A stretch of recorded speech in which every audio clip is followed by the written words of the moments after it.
Today we are talking about what the new normal means for media, journalists, and freedom in the post-pandemic world. Hello everyone, I'm Marina Rigic, journalist and Hubert Humphrey Alumni from Arizona State University, as well as my guests.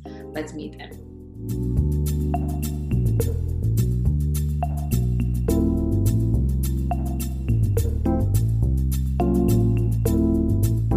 So before we start discussion with journalists from 7 different countries and 3 continents, I'm pleased to welcome Dr. Bill Silcock, Assistant Dean at Cronkite School and mentor of Humphrey Fellowship Program. Thank you very much for your time. And after being in the lockdown, Dr. Bill, for almost 2 months, do you believe that the biggest danger is not the virus itself? The biggest danger probably is mental health. I think slowly over time, as we adjust to the technology like we're using now, it's easy, relatively so, with our smartphones and Zoom technology to be able to stay in communication with folks, but we're not out and connecting in person. So in a newsroom culture where all of us have worked or are continuing to work, there's some impact there, and it does allow an opportunity for us to miss opportunities, is what I should say, because we're not out in the streets as much. We can't, the protests that have been going on in the United States. Yes, there's been lots of journalists out there, and will continue to be even in some of your countries, but there are things that happen during a pandemic, which I've never experienced before, that put stress and challenge on news gathering. But I think one of the things we don't pay enough attention to is what it does on our own mental health. I think that's an important message. And still, we could conclude that we are in the midst of global pandemic. So, Mila, what concerns you most about how the world is changing and how media business is changing? Well, it's definitely the aspect of democracy and human rights. I can speak, of course, from my own perspective, and it's not a very bad perspective if you think that I come from Croatia in the heart of Europe and that we've been a member of the European Union since 2013. But still, we have very, very, very concerning issues that are going on even here. For instance, we've had a situation where the whole decision-making process has been in the hands of a group of people consisted of doctors, like the Minister of Interior Affairs, and some experts, who have been making decisions about what we should do and what we shouldn't do in the time of the pandemic. These decisions were being imposed. They didn't go through the parliamentary process. So none of these decisions that have to do with lockdown, with personal security, with these kind of issues, they haven't been going through the right channels. They haven't been going through the proper democratic process. And of course, you can imagine in this kind of atmosphere, there have been misuses. For instance, right now, we have elections in 2 weeks, elections that were due in October or November even. We are having it early this year because the ruling party obviously made a decision that this is a good time to do it. Not when it was supposed to be, but right now because of the polls and the situation that is going in their own way. So a lot of decisions have been made, and they were not channeled in a right and democratic process.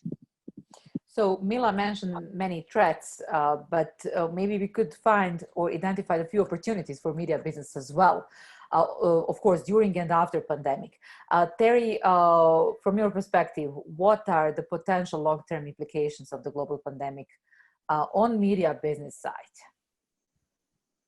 From my perspective, that especially during the pandemic time at the beginning in China, we find that if the media can just still follow the truth, and our audience also have a very huge demand for the real news. Because at the beginning, the first 2 weeks, there are 3 or 4 medias in China who also need to follow the propaganda department, but they are not owned by the states, so they can write some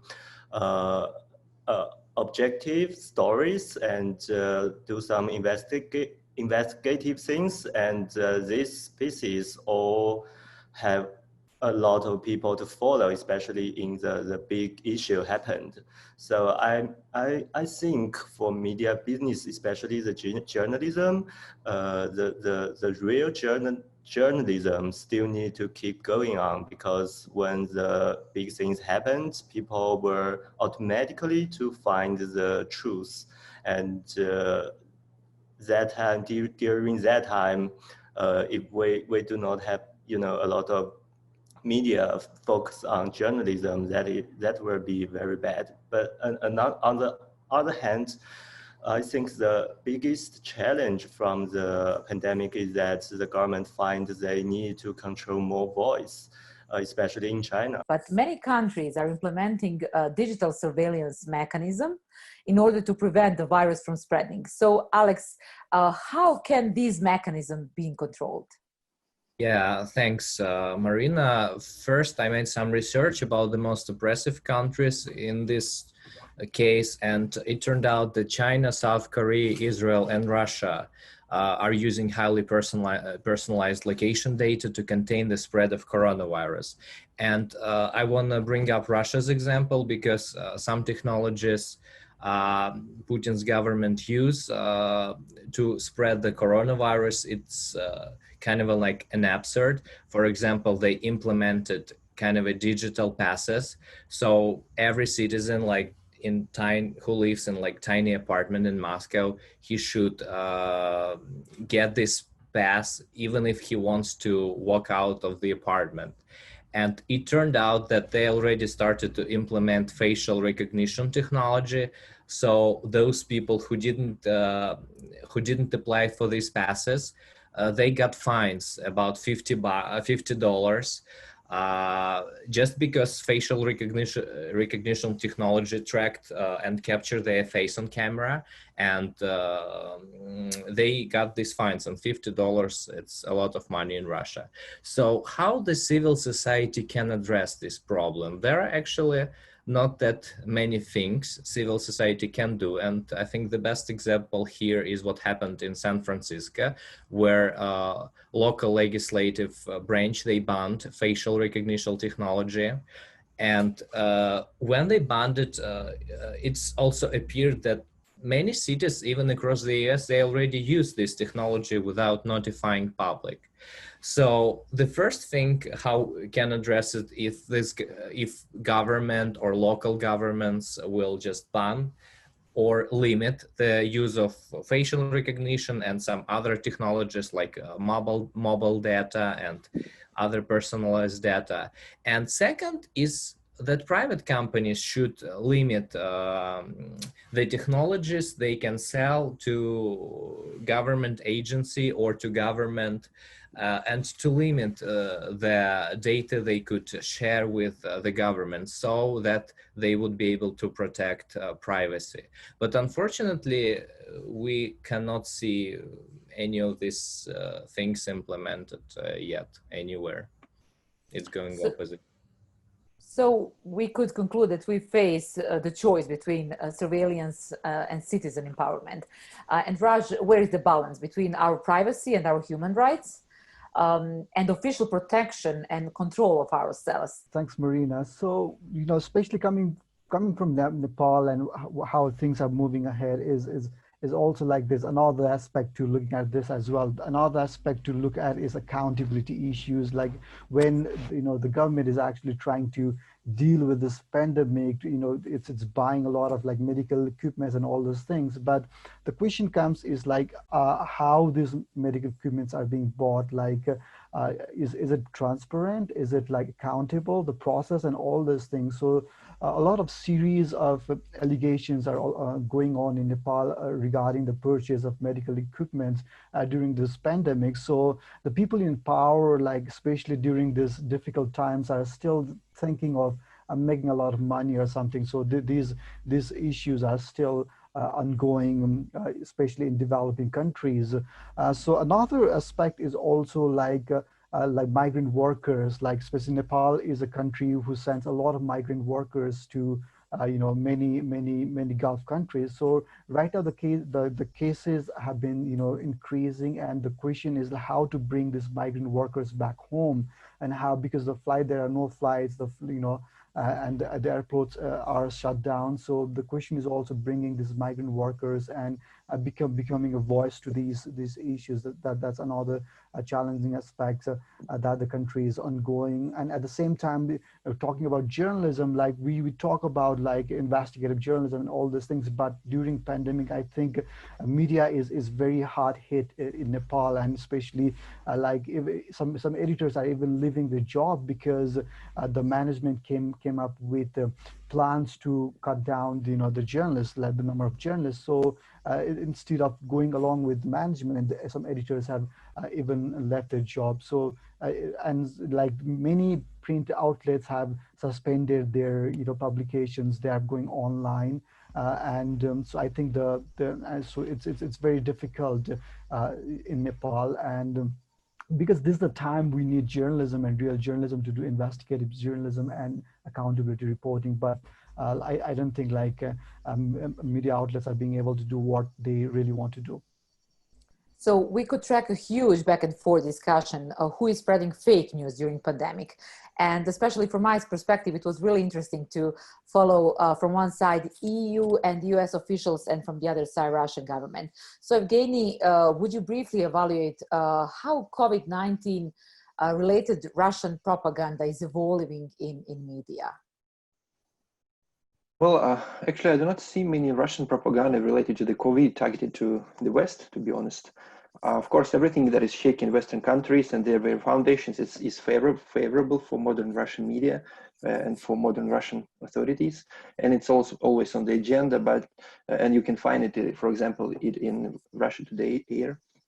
But specifically speaking of COVID, I don't find that there are any particular attempts to spread disinformation for the Europeans or Americans.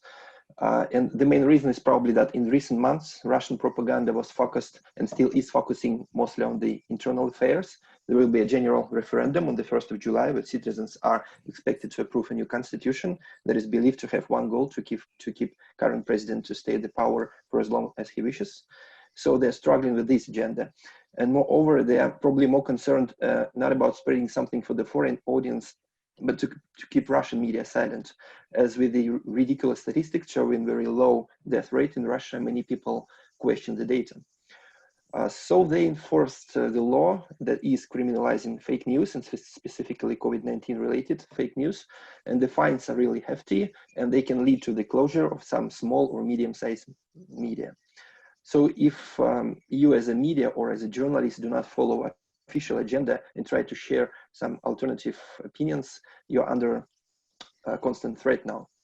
And actually, the authorities are now more anxious about how Russians comply with the safety rules, as people tend not to maintain social distance and not to wear masks, or wear it incorrectly, and still they gather in large groups, etc. So government is now in some kind of trap, because they have never wanted the society to be smart and educated, because it's unlikely that smart society will let you fake elections, become eternal president and stuff. And now they see the consequences of having such a, let's say, not smart society that results in very specific outcome in additional cases and deaths. And finally, returning to the fake news, I believe there is enough fake news and gossips about COVID without Russian help, like 5G, Bill Gates, Chinese government, etc. Yeah, there is different narratives and different stereotypes regarding this health issues, but also psychological and sociological challenge for all of us. For example, I followed the story where Russian media claim that nations such as Italy and Spain are unable to fight coronavirus properly because they have spent too much money on their contributions to NATO upon the request of the US. So we are going to Ala, one more Russian journalist. Please tell us more about Russia's media ecosystem and current issues from your Ala perspective and narratives regarding the impact of COVID on media business, on media freedom, and on pay cuts and everyday journalistic work in Russia. Thank you.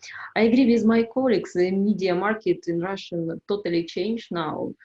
World, of course, this is related to COVID-19. This applies to both the media coverage and the structure itself. First of all, we observed for several months that the news agenda of the all media was COVID. It just global news. People even said that they forgot there was other news. In Russia, more attention is being paid for the global agenda in connection with COVID, which happens in other countries. Also, now we can see more news from Russian regions about COVID. Before, it never happens. And secondly, change in the structure of additional office began to occur in the Russian market. We are now seeing changes in the editorial staff of the oldest newspaper, Vedomosti. Absolutely. And from Russian perspective, it's time to move to Haiti perspective. Pierre, what kind of picture media promote during this crisis in your country? And how would you evaluate the role of social media and citizen journalism during this pandemic? Most of the media in Haiti are traditional, radio station, television in some cases. So they've been obliged to adapt, to adjust, to start adjusting their platform. So to shift from traditional media and to social media, because now one reality is that COVID-19 is imposing us to adjust to mainstream technology in the case of Haiti, where it is a social, traditional society, and social media is getting a very huge power in the country and the media sector.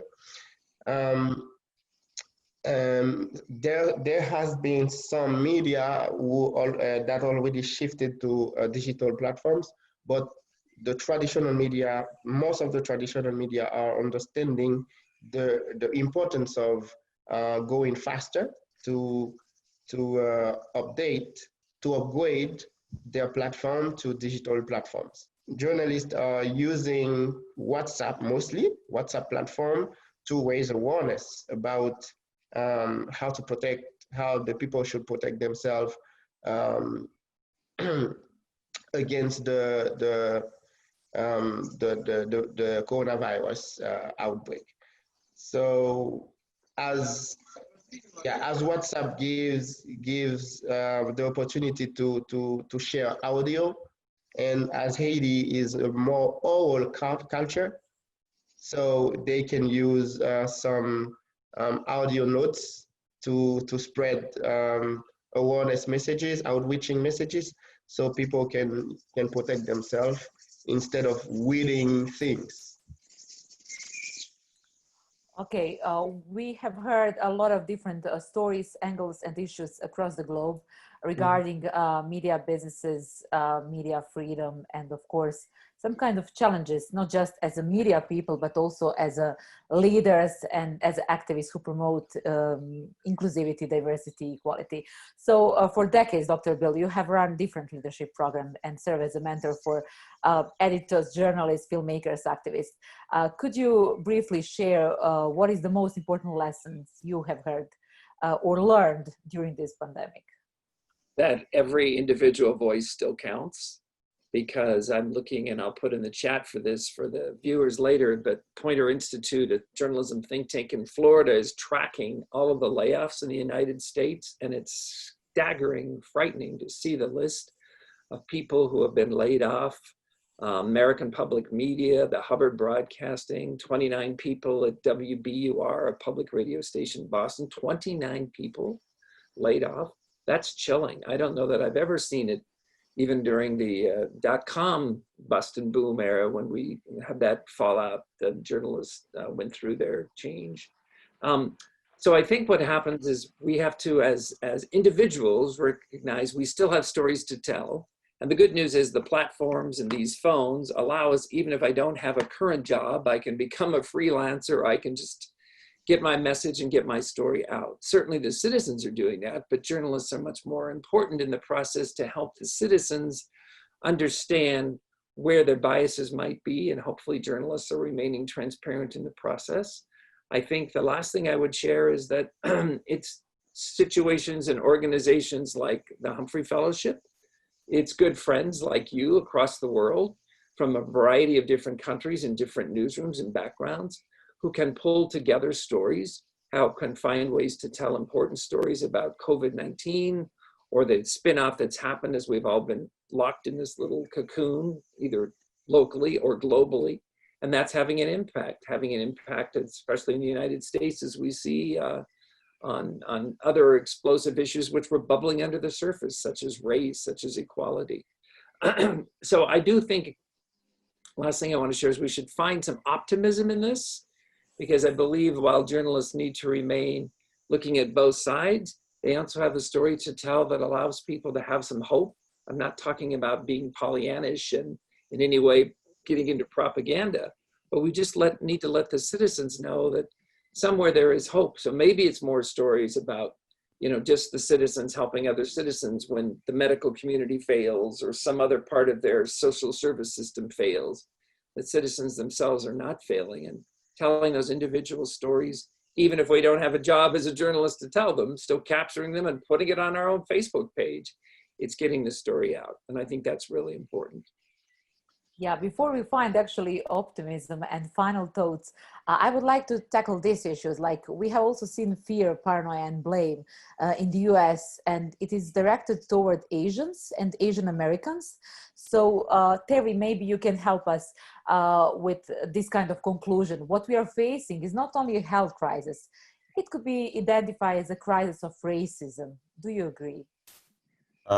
Yeah, I agree with that. And actually, my professional affiliation now is I work with an organization, a civil rights organization, which is the Chinese for Affirmative Action, and which is based in San Francisco. And they advocate a campaign that to report all the crime accidents or any racism attacks to Asian people. And from the middle of March till now, they have more than 2,000 reports about different attacks to Asians. So that's,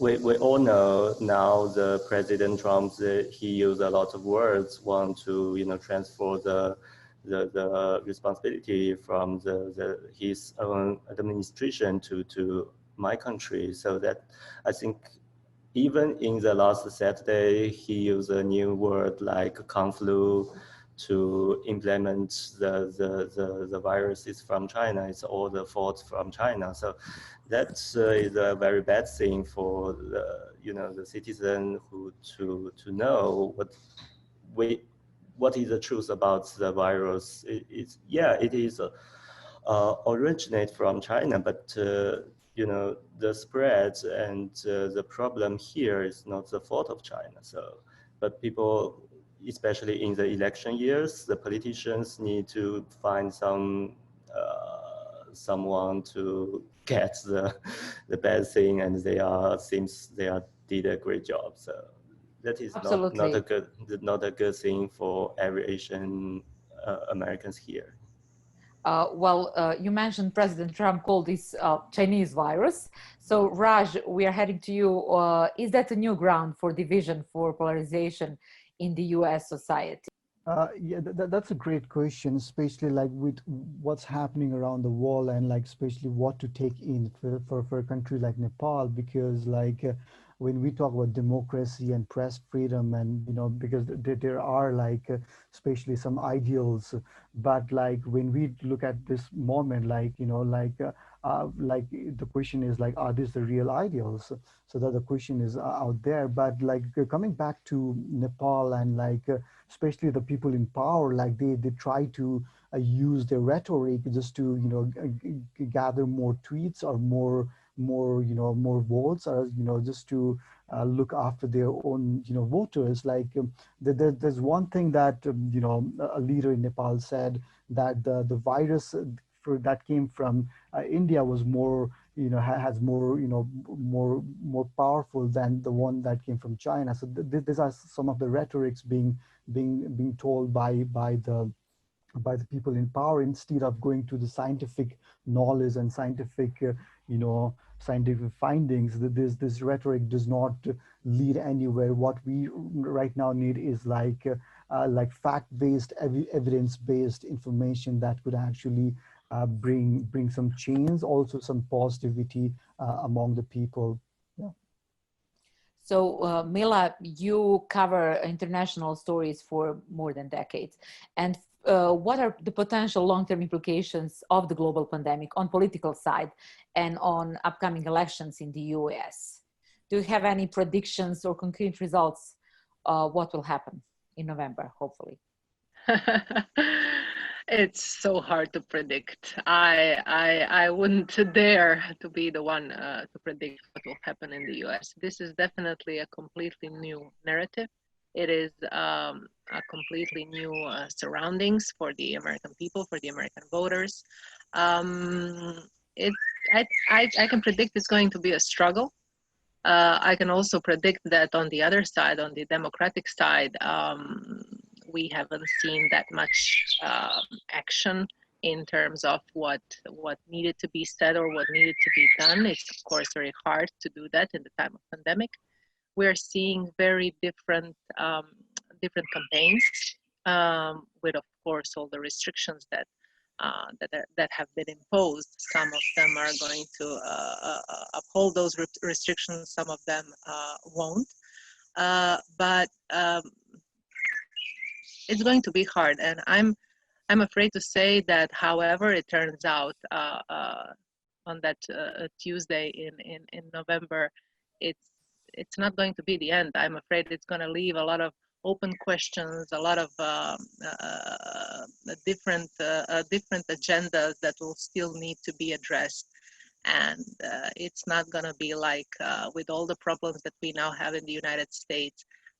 It's not going to be like the election is going to solve them all with a magic stick. And whether we have a new president or the old one, it's going to take a lot of time to heal everything that has happened in the last years. So regarding upcoming elections in the US, Alex, you are in Washington, D.C. And what is your picture and perspective of the new normality in the post-corona world regarding political run, but also presidential run, but also for some kind of expectation and ways to attract people to vote, to be active, to be vocal, to support someone, no matter from which side? Actually, I want to give the answer regarding some social aspects more, because I think it's very, despite this political aspects which Mila referred, and it's really very hard to predict, there are some new social aspects of COVID-19 which have been brought to our life. First, it's going to be a new way of working, because it's actually reflects many businesses, and now more I believe that more people will work from home, because if you're a journalist or if you're a program coordinator, you don't have to commute to the office. You can just easier work from home. But also another thing, it will be a re-evaluation of what is important, because before the pandemic, in many countries, such groups as doctors, retail workers, were stigmatized like very low paid professionals, and at some point people stopped pay their respect to them. And this pandemic, it's actually opens a new vision on which professions, which jobs are important. Retail jobs are becoming super important. Doctors are super important, doctors and nurses.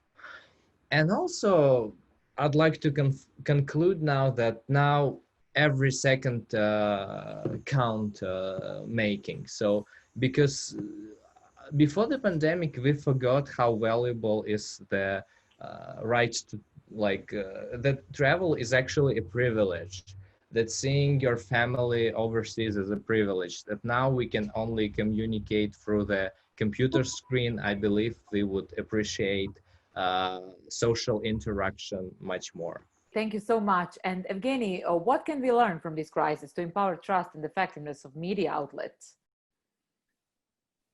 In terms of media, question. I think it again showed that there is no technical need in the traditional media anymore, no technical need. However, they still can provide some sense of credibility, as it's much harder to distinguish fake and real news on, say, Facebook or WhatsApp.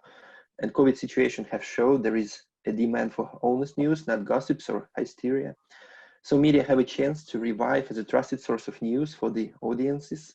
However, it's not certain how to make it possible, as traditional media have been discredited in many parts of the world, even before the emergence of the social media, even before the COVID. So it's still not clear what new foundation can be laid in order to win the attention and, more importantly, trust from the audience. I think so.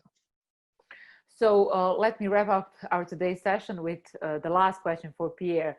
From your perspective, what will a future historian say about this moment? Is this a turning point for the 21st century regarding liberty, media freedom, democracy? Could you be enthusiastic and optimistic, as Dr. Bill said? Yeah, I think, as you said, it's a turning point. I think the world, the media sector will never be the same. Not only the media sector, every areas, every sectors in the world is impacted, and will have to adjust to the new opportunities, where the challenges that this changing is bringing to us. I think it's a particular event. I think it's unlike the pandemic of the fever, how do you call it? The yellow fever in 2018. This pandemic is bringing a new world view about how we interact, how it's impacting our communication, our interaction, how technology is empowering us, and what place we are giving to technology. I think technology will take more places, in more importance, more role in our life from now on. So how will media people adapt their strategies and timeline once things settle? We try to discover in this episode, and for sure Humphrey Fellows, my cohort, offer some solutions. So thank you so much for your energy, for your time, and keep smiling and doing our job as best as we could.